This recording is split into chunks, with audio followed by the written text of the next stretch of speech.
Ozzy, Ozzy, come here. Hey.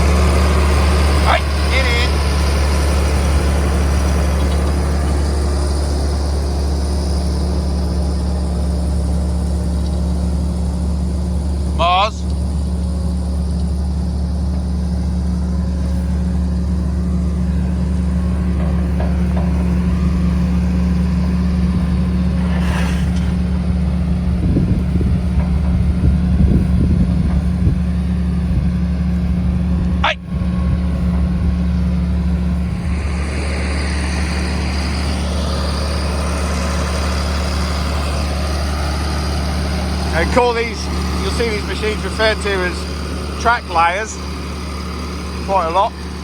The clue is in the title basically. So it lays its own track. So you have the wheel, driving wheel, and then the track. So like on a wheel tractor, obviously the wheel would engage with the floor and turn, and that's where you get your slip from because it's such a small area in contact.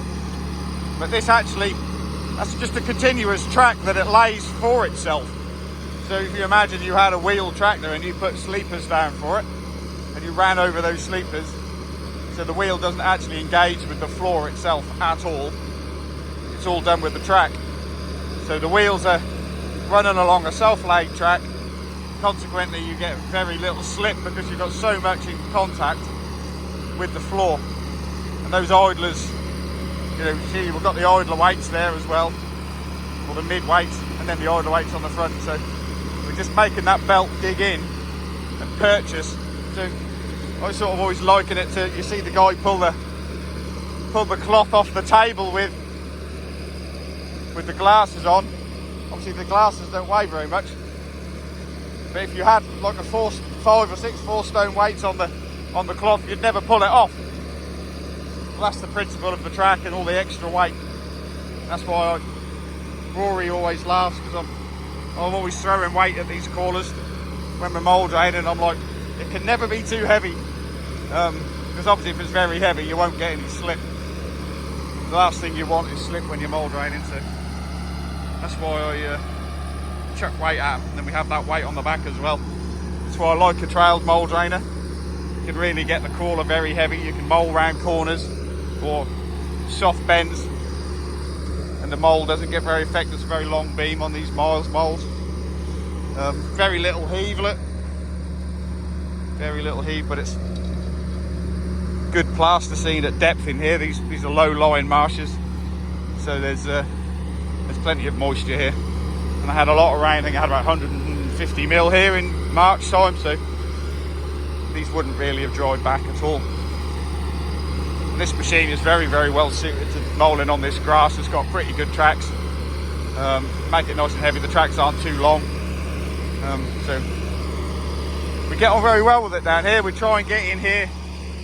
We take a cut off. We just let the grass get a little bit of life back to it, and then we don't want it to get too green and too fleshy. This is just, we've done this now for the last 3 years on separate blocks down here, and it's the guy that grows the hay is really pleased with the results. He says the land's in better order over the winter when he gets a lot of that November rain. Dries out quicker and better cut of grass, so it's obviously doing a good job. A little 55 is perfect for it. We haven't got a disc in here. See, it's just got a cutter blade in there. Just leaving a nice, neat mould channel. Buzz, get here. Just try and keep the dog in check. Got a leg protector on. You might argue that's just leaving that a little bit too open. You could, like in an ideal world, you'd just run a tractor down these, just run these in again. We forecast a little bit of rain tonight, not a lot, because you don't want loads of water running down there and all that loose soil going down there and into that mould channel and filling it up straight away. So I'm I'm tempted to take the leg protector off because he's not going very quick, and it'll be well wet at depth, so it won't particularly wear that leg up too quickly in here. Mozzie, come here. Hey, come here. Mozzie's used to me being in the tractor, so he sort of doesn't want to leave it too much. Mozzie, come here. Nice long runs in here. It's only about 5 hectares. So nice efficient bit of molding. Quite often you'll pull in a field like this, it's sort of 100 yards wide and 500 yards long. You end up having to mould it short ways. But there's a ditch next to this. This is mould at 90. Oh, this is drained at 90 degrees. So it's quite good for efficiency. I think we're normally about 22 inches in here as a rule. Just a bit mindful that we don't want to, this land could have shrunk, so always just a little bit cautious. Find a drain, go over it with the mould, dig down, just check where the stone is, check where the mould is into the stone. The last thing we want to be doing is hitting drains. Bad news. But looks to be going quite well. So Rory's dug a hole, so it looks really good. See, really plasticine-y. Got his mould dibber out, got a map. Can't beat getting the spade out and actually having a look.